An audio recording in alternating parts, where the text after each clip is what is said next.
Good morning, rock and metal fans. Welcome to Iridium Rock and Metal Review. So today I'm going to do a reaction and a request from Jason Williams from a band called Parkway Drive, and the track's called Chronos. So I've heard quite a bit about Parkway Drive, but I've only caught glimpses of them, you know, as I was going through YouTube and stuff like that, but haven't really listened to them properly. Not a full song or nothing like that. But I know they're getting bigger, this band. They was actually formed in 2003, and from what I'm reading about them, because that's all I know, is that they are a metalcore band, but lately have got a bit more melodic and are classed more along heavy metal. But I don't know. Listen, I'm not into extreme metal. I'm not into growling and stuff like that. But Jason's telling me that, you know, he's not either, but he's really into this band. So, you know, I love giving bands a chance. So that's, you know, that's what it should all be about. It's be giving bands a chance, not just dismissing them without even knowing. So they're Australian. It's a sixth album. This is it's off of Reverence. And I'm really looking forward to it, actually, because, like I said, I've heard a lot about this band, and a lot of people are calling out for them to, like, you know, I think they've maybe have headlined some festivals already, but people are calling out they're big enough to like headline Download and stuff like that. So they're pretty popular. And for a metalcore type band to get that big, well, there must be something about them. So I'm going to give this a go. It's quite a long song, but I will stop it about halfway through and give you some viewpoints. One thing, it sometimes stops copyright, and others makes it any more interesting. Listen, just sitting there watching me nodding my head for 6 minutes. So, without further ado, Parkway Drive and Chronos.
I got no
let's just stop it there. So I sort of had an idea this is what I was going to think about this. So Jason was actually saying that he's not into the extreme vocals, but he can get past it because of how good, you know, sometimes musically you can get past those extreme vocals even if you don't like them. For me, it's a bit more difficult. You know what, musically this is brilliant. It's even like, it's so melodic. Even parts of it remind me of Maiden a little bit, you know. Obviously not the rhythm guitar, but more the lead sort of stuff, the melodies that are going through the song.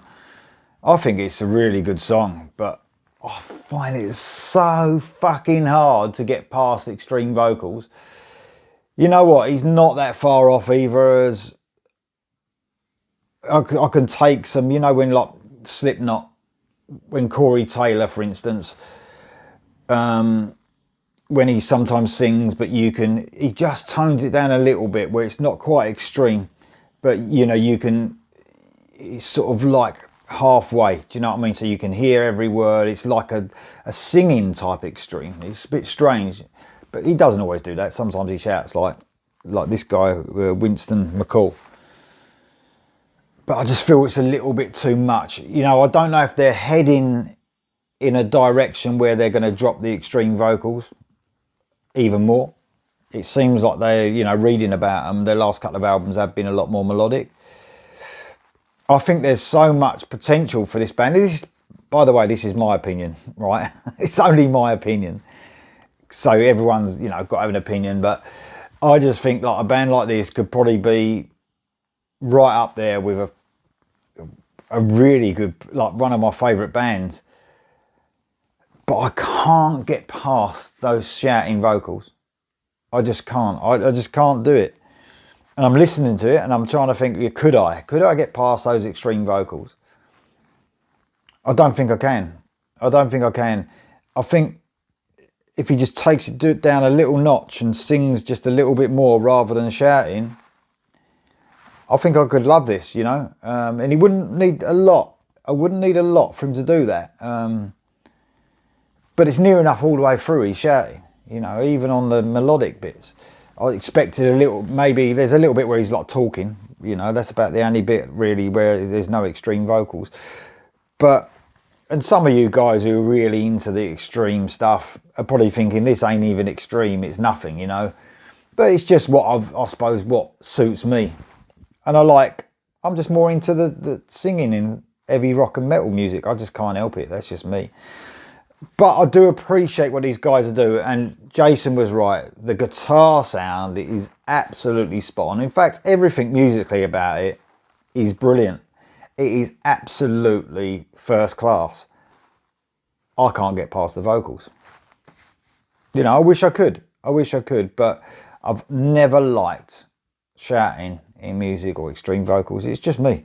You know, it's just, like I said, everyone's got their own opinion, you know, and I appreciate people that like this sort of singing, you know, it's fine. It's just not for me, that's all. So I'm just going to carry this on because I got told also this has got an amazing guitar solo in it. So I'm really interested to see how technical these guys are and how good they are because, well, there's no doubt about it, they are really technical and melodic.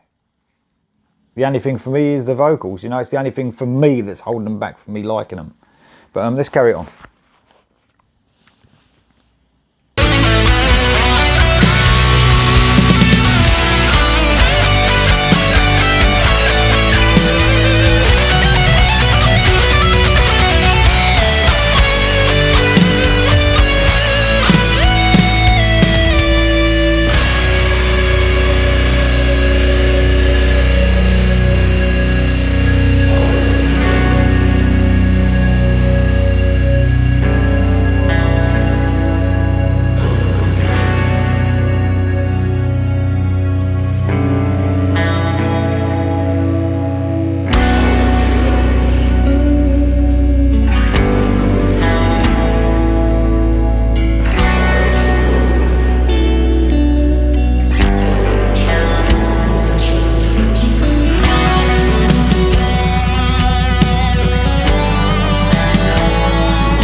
Right. I can understand what Jason's saying about this band. You know, half of that song was outstanding, and that was the second half. The first half was really, really good. In fact, musically, the whole song was absolutely outstanding. One of the best things I've heard musically recently, without a doubt. It's got so many influences running through that song that I love. So many bands, it sounded like so many bands that I actually love. But vocally, you know, I don't think I can get past that. I don't think I can get past it. And I'm absolutely gutted because, you know, I can sort of, some people say that you can get past the vocals, you know, and even if you don't like growling or you don't like extreme vocals, musically you can get past it. I don't know. For me, I just couldn't. And it's such a shame because I think that, I don't know if this guy can actually sing. I didn't hear much singing going on in the whole song. I don't know if he sings clean all the way through a song. But even when these bands sing clean and then they go into the growling, it just ruins it for me. It's just my opinion, you know. It's, you know, everyone's got one, haven't they? I always say it. Wouldn't it be boring if everyone had the same opinion and liked the same stuff? It really would. But I really appreciate this band musically. They are absolutely brilliant. And that solo, and let's give a shout out to Jeff Ling. I think he plays the lead guitar. There's another guitarist, Luke Kilpatrick. I don't know if he plays any lead guitar. It says rhythm when I was reading about it. But musically, they are brilliant. The bass, the drums. So you've got Gia O'Connor on the bass, Ben Gordon on the drums. The band are superb. So talented. So technical. They can really write a tune that's so catchy and so melodic. But I think, this is only my opinion, by the way. I think because of them vocals, they hold it back. He holds it back from me loving it. That's just from me loving it, by the way. You know, there's fans out there that probably want no more than that vocalist to sound like that. But that's not me, I'm afraid. But musically, Jason, brilliant, absolutely brilliant. If they've got any songs that he sings clean in all the way through, give me a shout, let me know. But I wouldn't be able to listen to that for long with vocals like that. It's just yeah, my opinion. Thank you very much for listening. Cheers, Jason, for that suggestion. And I actually enjoyed it, you know, but couldn't get past those vocals, as I said. But that's great. If you want to subscribe, please press the red button, bottom right hand corner. Cheers.